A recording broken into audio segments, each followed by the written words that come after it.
Wag ganon yan. Sige na. Makikita ni mama. Wag ganon yan. Sige na. Makikita ni mama.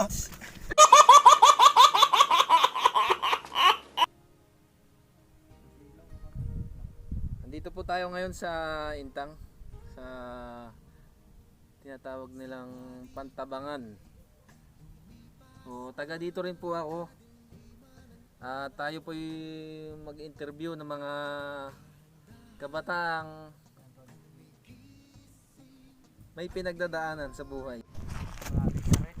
Napansin ko tong taong to, mukhang may problema yata sa buhay. Interviewin natin siya. Mahaba yata ang pinagdadaanan. Kuya, pwede ba magtanong? Pwede naman po. Ano pong ginagawa nyo dito? Sa tabing ilog? Namamasyal. Namamasid sa kapaligiran. Napakaganda pala ng ating tanawin.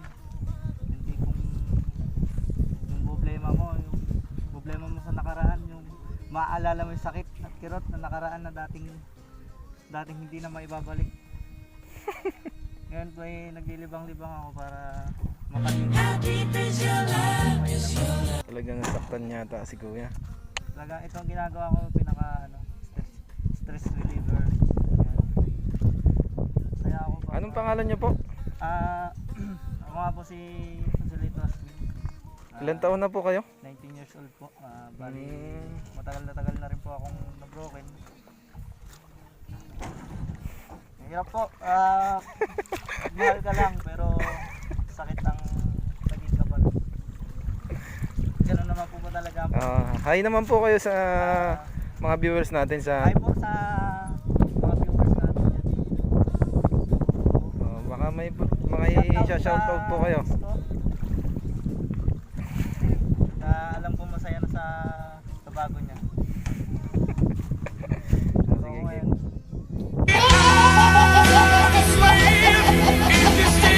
Wag ganon yan. Sige na. Makikita ni mama.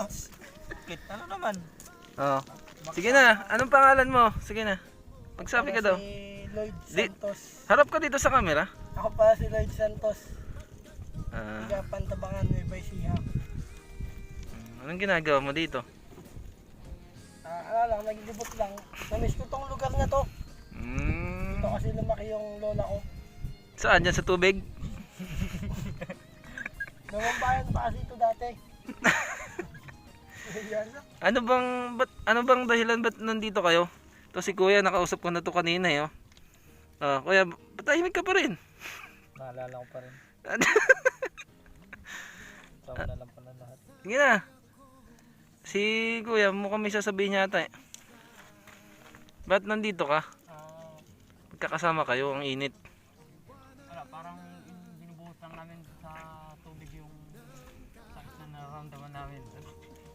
Yung pag-ihi, ganon.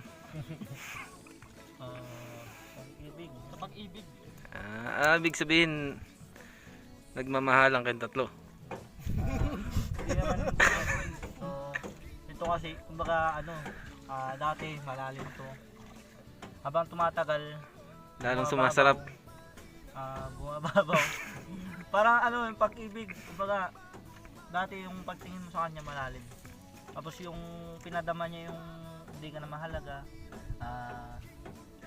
Gian, mahal mo ba siya? Sabihin ko, bilang kaibigan. Sabihin mo nga sa kanya, I love you. I love you, tol.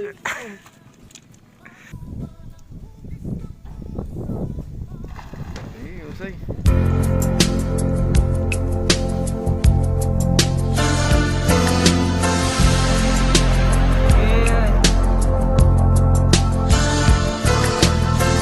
He takes you out and he takes you up, 'cause he can show you so much. I go to bed and tomorrow again there's a